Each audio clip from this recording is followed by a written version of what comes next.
અંદરથી દાદ આપો છો. કલાકાર કોઈ ગાવું બોલવું મોટી વાત નથી હો બાપુ. કલાકારને ને કંડક્ટરને ને નેતાને ને એ બાયુને કોટો ન હોય, તમારા ભાઈ ઘરે નથી, એ રોજ બહાર હોય. તમારી તાળીની જે દાદ મળે છે ને એ જ કલાકારનો ખોરાક છે. કલાકાર કોઈ મોટો છે નહીં. તમે સામે ન બેઠા હોય, ગમે એવું સારું ગાતો હોય, ગમે એવું સારું બોલતો હોય, ભીતે માથા થોડા ભટકાડાય લ્યો. કલાકારોને મોટાઈ તમે આપી છે બાપ. હે અમે તો કાયમી માટે કહીએ છીએ. પૂજ્ય મોરારી બાપુ જ્યારે એક વાત કરી હતી, બાપુ છે એટલે મારે કહી દઉં, એક જ મિનિટ બોલી અને તમારા વચ્ચેથી મારે નીકળી જવું છે, કારણ કે મેળામાં મારી કોઈ રાહ જોવે છે. હે મારો બાપુ લ્યો હાવજ શેરનાથ બાપુ જેવો સાધુ આપણને બોલાવતો આપણને આમ આમ આમ થઈ જાય ભાઈ ભાઈ. હે પણ કારેચા પરિવારને લાખ લાખ ધન્યવાદ.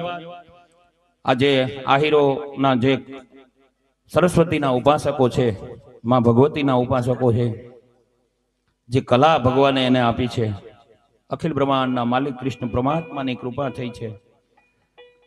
અને માણસને તો કોઈ દી ભોગાય નહીં.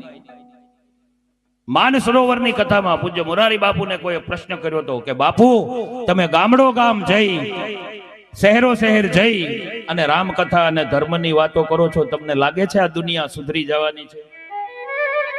ત્યારે વિશ્વવંદની સંત પૂજ્ય મોરારી બાપુએ એટલી વાત કરી હતી વ્યાસપીઠ ઉપરથી કે ભાઈ અમે કોઈને સુધારવા નથી નીકળ્યા, અમે કોઈને સુધારવા નથી નીકળ્યા, અમે ગામડો ગામ અને શહેરો શહેર જઈ રામકથા અને ધર્મની વાતો એટલા માટે કરીએ છીએ બાપ કે અમારા સુધરેલા છે એ કોઈ બગડતા નથી ને એની નોંધ લેવા નીકળીએ છીએ. હે બાકી તો આપથી બગડે ને એ આપથી સુધરે, ને આપથી નો સુધરે એ કોઈ બાપુથી નો સુધરે. હે એ જવો તો ખરા સંતોની કૃપા કલાકારો ઉપર. એ મારા આમ વિદેશ હું તો ભણ્યો નથી હો, તમને સાચી વાત કરું. આ જોવો હમણાં ગોટાળો જતો કે નહીં પેલિંગમાં, પણ વિદેશના ભૂરિયા સાંભળે અખિલ બ્રહ્માંડના માલિકની કૃપા તો જોવો આપણા ઉપર.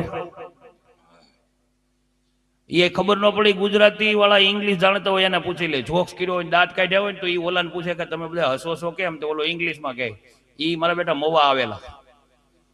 મેં કીધું આવજો ઇન્ડિયામાં આવો ત્યારે મહેમાન થવા. હવે હું એ કડે ચડ્યો, એ ઇંગ્લિશ બોલે હું સમજુ નહીં, એ બોલે હું બોલું એ સમજે નહીં. હા આમાં એવા ગોટાળે થયા.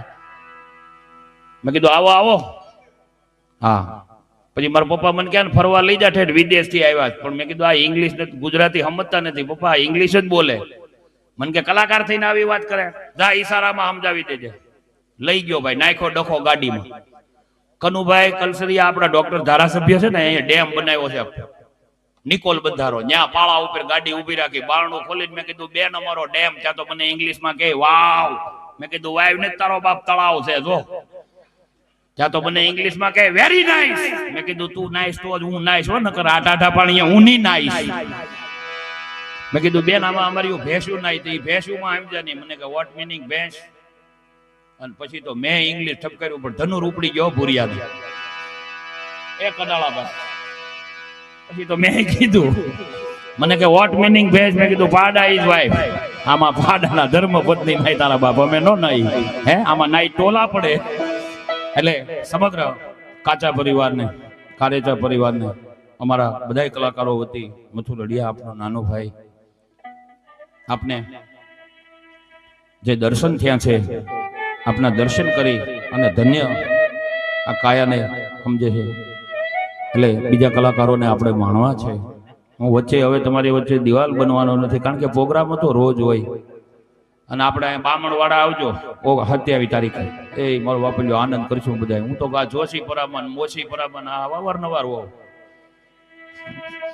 આ કચ્છમાંથી જે મિત્રો પધાર્યા છે આપણા આહિર સમાજના, એને સાંભળવા છે.